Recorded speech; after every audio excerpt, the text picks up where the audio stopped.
चांद।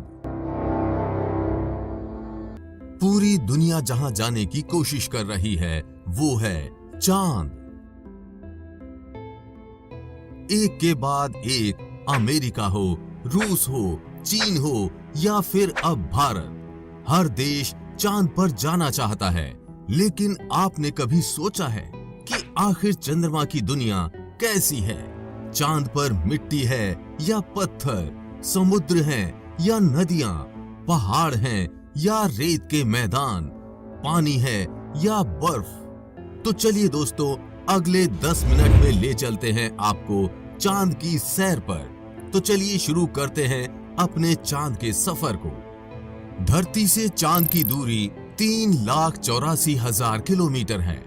पृथ्वी से चांद तक पहुंचने में सबसे कम समय 4 दिन अमेरिका को लगा है।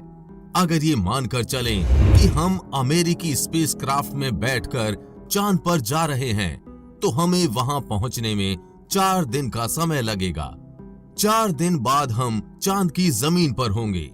चांद की जमीन पर उतरने के बाद जो हमें सबसे पहले दिखेगा वो है चांद की जमीन।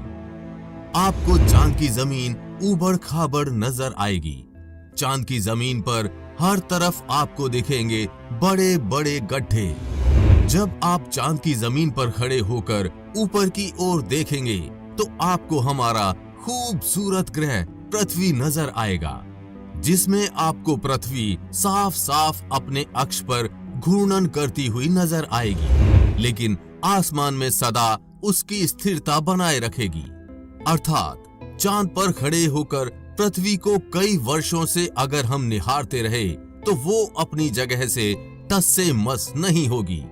चांद का गुरुत्व आकर्षण पृथ्वी के मुकाबले 6 गुना कम है, यानी चांद की जमीन पर जाने के बाद हमारा वजन 6 गुना कम हो जाएगा। यदि पृथ्वी पर हमारा वजन 60 किलो है तो चांद की सरफेस पर आपका वजन केवल 10 किलो ही रह जाएगा।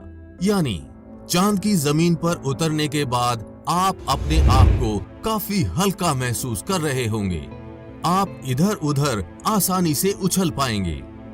इसी कारण नील आर्मस्ट्रॉन्ग जब चांद पर चल रहे थे तब उछल उछल कर चल रहे थे, क्योंकि दोस्तों चांद पर पृथ्वी की तरह चल पाना संभव नहीं है।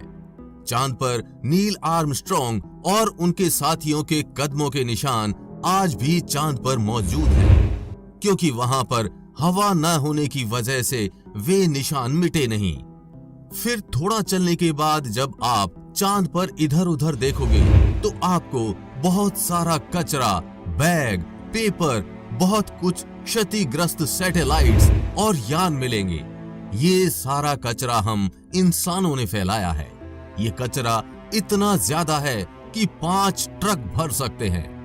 चांद पर कचरा, बैग, पेपर अंतरिक्ष यात्रियों ने फेंके थे, जिसमें उनकी मल मूत्र और उल्टियां हैं। अब आप चांद की जमीन पर खड़े हैं तो आपको सबसे ज्यादा खतरा आसमानी मौत का है। जी हां, आसमान से आने वाली मौत। चांद का गुरुत्व आकर्षण कम होने की वजह से इसके पास कोई भी वायुमंडल मौजूद नहीं है। वायुमंडल की नामौजूदगी वहां पर रहने वालों के लिए उल्का पिंड जैसे खतरे का डर लगातार बना रहता है। यानी आप चांद पर खड़े हैं और पता नहीं कब एक बड़ा पत्थर आसमान से उड़कर आएगा और आपकी मौत वहीं पर हो जाएगी। यही वजह है चांद पर बड़े बड़े गड्ढों की। पृथ्वी से देखने पर जो चांद पर काले धब्बे दिखाई देते हैं, असल में वे धब्बे नहीं, गड्ढे हैं। जहां पर सूर्य की रोशनी नहीं पहुंच पाने की वजह से वो धब्बे नजर आते हैं। सूर्य के बाद आसमान में सबसे ज्यादा चमकने वाली अगर कोई चीज है तो वो है चंद्रमा। जब हम पृथ्वी के आसमान की तरफ देखते हैं तो हमें नीला दिखाई देता है, लेकिन चांद से आसमान की तरफ देखते हैं तो हमें नीला नहीं बल्कि काला दिखाई देता है। यानी आप जब भी ऊपर आसमान की तरफ देखेंगे तो आपको लगेगा कि आप काले आसमान की दुनिया में आ गए हैं। अब चांद पर खड़े होकर आप बहुत बोरिंग फील कर रहे हैं और हम मजाक नहीं कर रहे।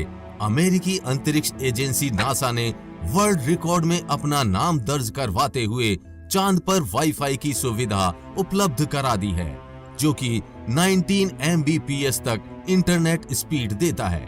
यानी आप आराम से चांद पर इंटरनेट चलाकर अपना एंटरटेनमेंट कर सकते हैं। अब आपका मन कर रहा है इंटरनेट तो बहुत हुआ, अब चांद से मैं पृथ्वी पर अपने घर फोन करके बात करते हैं।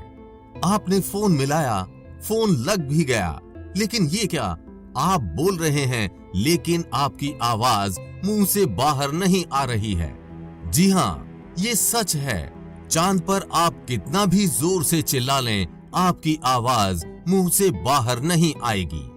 धरती पर वायु की हमेशा हर जगह उपस्थिति रहती है, लेकिन चंद्रमा का अपना कोई वायुमंडल नहीं है, इसलिए वहां पर ध्वनि तरंगों का संचरण सामान्य रूप से संभव नहीं। यदि आप चंद्रमा पर किसी को पुकार कर बुलाना चाहेंगे तो उस तक आपकी आवाज नहीं पहुंच पाएगी। परंतु चंद्रमा पर एस्ट्रोनॉट्स प्रेशराइज्ड स्पेस सूट में रहते हैं, जिसमें ऑक्सीजन व नाइट्रोजन भरकर कृत्रिम रूप से वायुमंडलीय दबाव बनाया जाता है। इसलिए वे सूट में बात कर सकते हैं और उसमें लगे माइक्रोफोन की मदद से किसी अन्य व्यक्ति तक भी अपनी बात पहुंचा सकते हैं।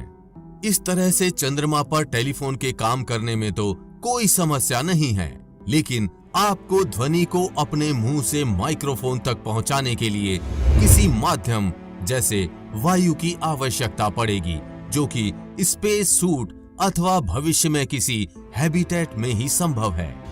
भविष्य में अगर चांद पर इंसानी बस्ती बनती है तो ये संभव है कि टेलीफोन से चांद पर बात की जा सकती है, लेकिन चंद्रमा से पृथ्वी तक सिग्नल पहुंचने में लगभग 1.27 सेकंड का समय लगता है। इसलिए पृथ्वी से संपर्क के दौरान आपको रुक रुक कर बात करनी पड़ेगी। अब चांद पर हमको रहना है, तो अब बात करते हैं चांद पर दिन और रात के बारे में। चांद को पृथ्वी का एक चक्कर लगाने में 27.3 दिन लग जाते हैं और अपने अक्ष पर भी एक चक्कर लगाने में इतना ही टाइम लगता है। यही वजह है कि चांद पर हमें एक बार में एक ही भाग दिखता है, दूसरा भाग छिपा रहता है। वहीं चांद पर एक दिन करीब 14 दिन का होता है, रात भी इतनी ही लंबी होती है। लिहाजा चांद की सतह पर मौजूद वस्तुओं पर रात और दिन का बहुत ज्यादा असर होता है। रात में चांद का तापमान लगभग -153 डिग्री तक गिर जाता है, जबकि दिन में तापमान 180 डिग्री सेल्सियस तक बढ़ जाता है। फिर चांद के अलग अलग हिस्सों की स्थितियां भी अलग अलग होती हैं। माना जाता है कि चांद का साउथ पोल ज्यादा ठंडा होता है।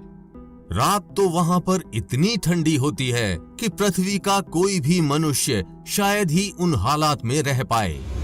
बस्तियां बनाने की कल्पना तो दूर की बात है। अगर वैज्ञानिकों की माने तो चांद के साउथ पोल पर दिन में भी तापमान ज्यादा गर्म नहीं होता है, लेकिन रातें बहुत ही ठंडी होती हैं। समय गुजरने के साथ ही ये गिरता है और बर्फ जमने लगती है, जो कि यहाँ इस क्षेत्र में रहने की स्थितियों को और भी भयानक बना देती हैं। इन्हीं भयानक स्थितियों के चलते चांद पर अब तक जितने भी मिशन गए हैं वो सब उत्तरी इलाकों में गए हैं। रात में हमें जो चांद चमकता हुआ नजर आता है, लेकिन आपको जानकर काफी हैरानी होगी कि चांद की अपनी खुद की कोई रोशनी नहीं है। जो चांद पर रोशनी नजर आती है वो सूरज से आने वाली रोशनी का रिफ्लेक्शन है। यानी हमें सूरज रोशनी देना बंद कर दे तो चांद हमें कभी नजर नहीं आएगा। चांद पृथ्वी के चारों तरफ घूमते वक्त अपना एक ही हिस्सा पृथ्वी के सामने रखने के कारण चांद का दूसरा हिस्सा आज तक पृथ्वी के किसी भी मनुष्य ने नहीं देखा है। दोस्तों, चांद पर मौसम नहीं पाए जाते हैं क्योंकि परिक्रमा के दौरान चांद अपनी धुरी पर सिर्फ 1.54 डिग्री तक तिरछा होता है, जबकि पृथ्वी 23.44 डिग्री तक झुकी होती है। इस वजह से दो बातें होती हैं। एक ये है कि चांद पर पृथ्वी की तरह मौसम नहीं बदलते, और दूसरी बात ये है कि चांद के ध्रुवों पर कई ऐसे इलाके हैं जहां कभी सूरज की रोशनी या किरणें पहुंच ही नहीं पाती हैं। यानी घूमते हुए अगर आप चांद के इन इलाकों में पहुंच गए तो बेहद ही भयावह नजारे होंगे। पृथ्वी की वजह से चांद पर मौसम नहीं बदलते, लेकिन चांद की वजह से पृथ्वी पर मौसम बदलते हैं। ये इंटरेस्टिंग फैक्ट आगे आप वीडियो में जानेंगे। पृथ्वी से गोल दिखने वाला ये चांद असल में गोल नहीं बल्कि अंडाकार है। हमारी धरती से हर साल चांद 1.5 सेंटीमीटर दूर खिसकता जा रहा है। हमारे सौर मंडल में कम से कम 135 चांद और भी हैं, लेकिन किसी पर जीवन का अस्तित्व नहीं है। पृथ्वी पर भी आज अगर जीवन संभव है तो सिर्फ चांद के कारण। कैसे? वो ऐसे कि जब पृथ्वी से थिया नाम का ग्रह टकराया तो धरती 23.5 डिग्री तक झुक गई थी, और अगर उस समय चांद ना बना होता तो ये फिर से सीधी हो जाती। चांद के गुरुत्वाकर्षण के कारण ही धरती अब तक झुकी हुई है। इसी झुकाव के कारण धरती पर अलग अलग तरह के मौसम पाए जाते हैं। यदि चांद ना होता और धरती सीधी हो जाती तो दिन और रात दोनों बराबर यानी कि 12 घंटे के होते, और दोनों ध्रुवों पर बर्फ ही बर्फ होने के साथ भूमध्य रेखा का क्षेत्र आग से झुलस रहा होता। आपको चांद का ये डरावना लेकिन जानकारियों से भरा सफर कैसा लगा? हमें कमेंट बॉक्स में लिखकर जरूर बताएं। चंद्रयान 3 पर आगे भी अपडेट्स आती रहेंगी, इसलिए अपडेटेड रहने के लिए चैनल को सब्सक्राइब करके बेल नोटिफिकेशन ऑन जरूर कर लें। जल्द मिलेंगे ऐसी ही इंफॉर्मेटिव वीडियो के साथ। तब तक के लिए बी हैप्पी, बाय बाय।